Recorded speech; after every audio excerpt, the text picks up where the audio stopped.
ام اتخذوا من دونه آلهة قل هاتوا برهانكم هذا ذكر من معي وذكر من قبلي بل اکثرهم لا يعلمون الحق فهم معرضون۔ کیا انہوں نے اللہ کے سوا اور معبود قرار دے رکھیں؟ آپ کہیے تم اپنی دلیل لاؤ،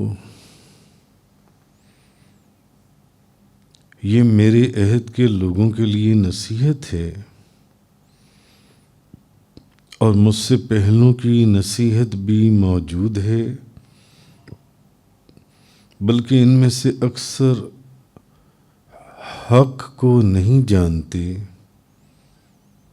اس لیے وہ منہ موڑ رہے ہیں۔ وَمَا أَرْسَلْنَا مِن قَبْلِكَ مِن رَّسُولٍ إِلَّا نُوحِي إِلَيْهِ أَنَّهُ لَا إِلَٰهَ إِلَّا أَنَا فَاعْبُدُونِ۔ اور ہم نے آپ سے پہلے جس کو بھی رسول بنا کر بھیجا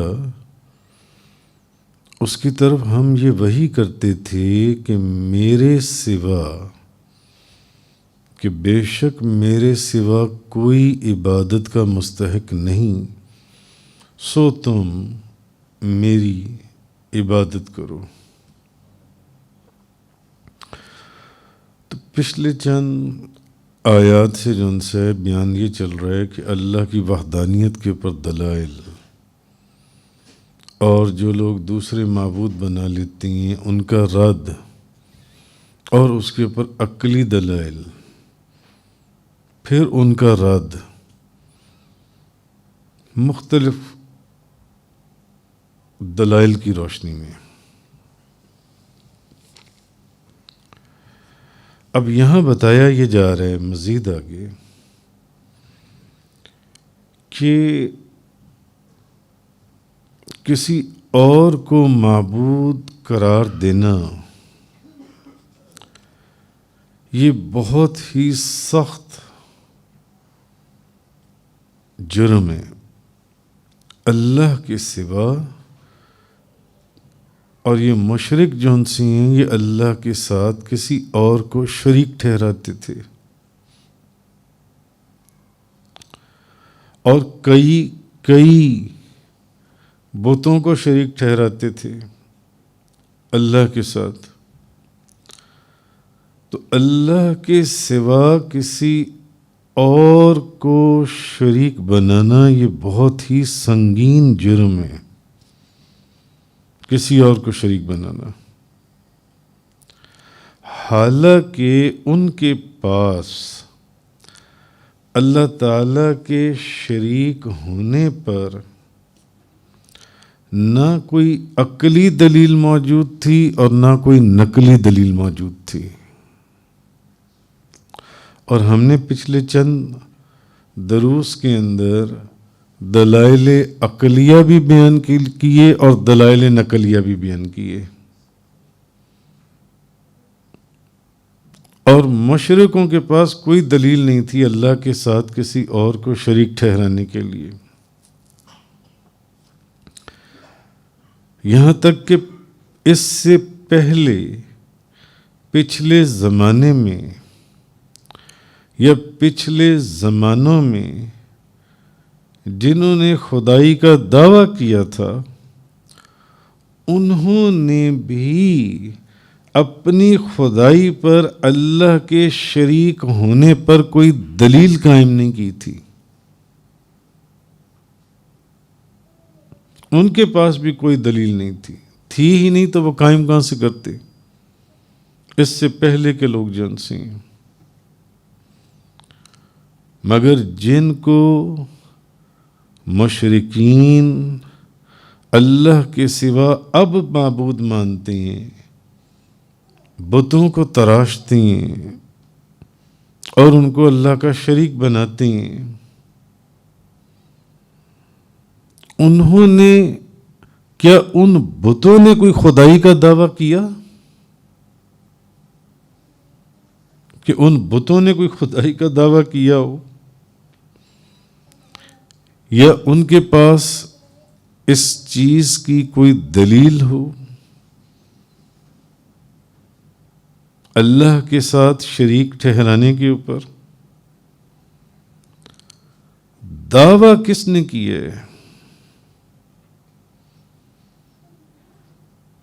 کہ اللہ کے سوا کوئی معبود نہیں ہے, اللہ کا کوئی شریک نہیں ہے. اللہ نے دعویٰ کیا ہے کہ وہ وحدہ لا شریک ہے. اس سے پہلے بھی جنہوں نے اس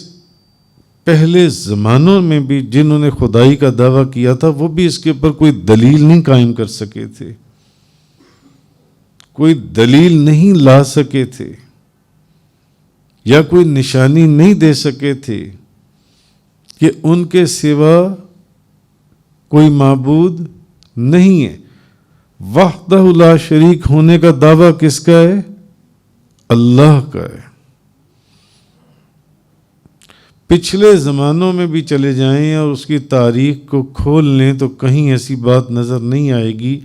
کہ وہاں پر بھی جنہوں نے خدائی کا دعویٰ کیا تھا وہ اس بات کے اوپر کوئی دلیل لائی ہوں. اس چیز کا دعویٰ اللہ نے کیا ہے کہ اس کے سوا کوئی معبود نہیں ہے, کوئی اس کا شریک نہیں ہے, جو ان سے کوئی اس کا شریک نہیں ہے. کیوں؟ اور اس نے اللہ نے اس دعوے کو ثابت کرنے کے لیے رسول بھیجے اور نبی بھیجے, اور سب رسول اور نبی بھی یہی پیغام دیتے رہے کہ اللہ کے سوا کوئی معبود نہیں ہے, اس کا کوئی شریک نہیں ہے. تو جنہوں نے پہلے خدائی کے دعوے کیے تھے کیا انہوں نے اس خدائی کے دعوے کو ثابت کرنے کے لیے کسی کو آگے اپنا نمائندہ بنا کر بھیجا تھا؟ بھیج سکتے ہی نہیں تھے, کیونکہ وہ جھوٹے تھے اپنے دعوے کے اندر. خدائی کا دعویٰ اللہ نے کیا کہ وہ وحدہ لا شریک ہے, کوئی اس کے سوا معبود نہیں ہے, اور اس نے اس دعوے کو ثابت کرنے کے لیے کیا کیا کہ اس نے انبیاء بھیجے اور رسول بھیجے, اور پھر اللہ نے ان کے اوپر کتابیں نازل فرمائیں اور صحائف نازل فرمائے. تو جنہوں نے پہلے خدائی کے دعوے کیے تھے وہ کوئی کتاب لا سکے یا کوئی صحائف انہوں نے پیش کیے یا ان کے کوئی پیغام رساں کوئی آگے ان کا نمائندہ آیا جو ان کا پیغام دلیل کے طور پر آگے پہنچاتا کہ یہ بھی معبود ہیں؟ نہیں. تو جنہوں نے پہلے خدائی کے دعوے کیے تھے وہ بھی اس دعوے کے حق میں کوئی دلائل نہیں پیش کر سکے.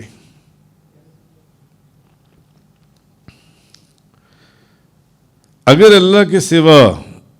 کوئی اور بھی اس جہان کا پیدا کرنے والا تھا اور ایسا نہیں تھا,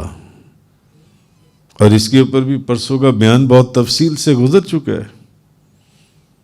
ایک خدا کے ہونے پر دلائل, اور دلائل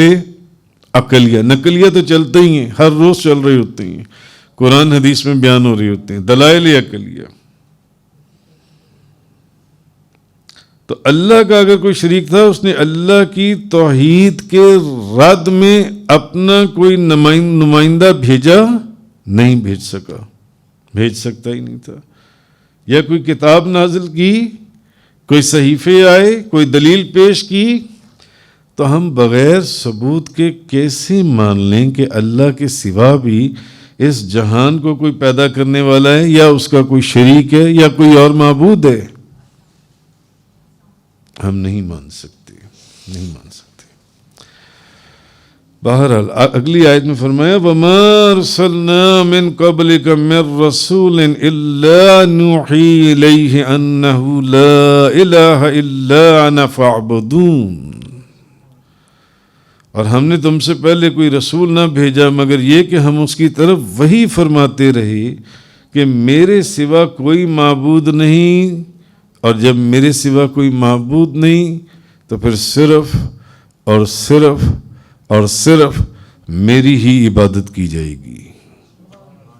میری ہی عبادت کی جائے گی۔